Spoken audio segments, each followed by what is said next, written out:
January 4, 1947. Positive ideas in the work.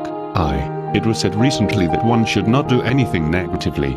In this age it might be said that in the world people tend, as a whole, to do things negatively. For example, factory workers do not, and indeed cannot, take pleasure in their work, that is, the emotional part of moving center is not used, so they have to have music and so on as a substitute. The moving center works infinitely better when the emotional part collaborates. Then a person takes pleasure in his movements, in the skill of his hands, etc. And he becomes a craftsman through the guidance of the emotional part, that is, of emotional cognition. We spend a great deal of our time in being negative and doing things negatively without noticing it. The difference is between going to, or being dragged to, something. If you go to a thing from yourself, you work at it positively. Otherwise it works you, and that is one form of doing things negatively. One source of this is when we doubt. The work is always tempting us and so making us negative. Temptation is when we doubt the end. It is easy to give up, to think things useless, that is, to think negatively.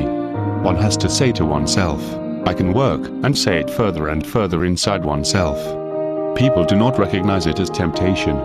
Here is an example in a letter on the subject. I have noticed that temptation can be met, if it is recognized as temptation.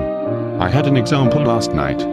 I was about to fall into a well-known slough of despond, doubting the end, and then it suddenly struck me that it might be temptation, and that perhaps it was not inevitable, and that perhaps one need not go into it, if one had some help.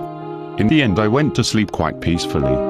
We must live with a plan, noticing ourselves in regard to it. If there is no aim, no plan, no individual direction, there is nothing to notice, nothing to work on.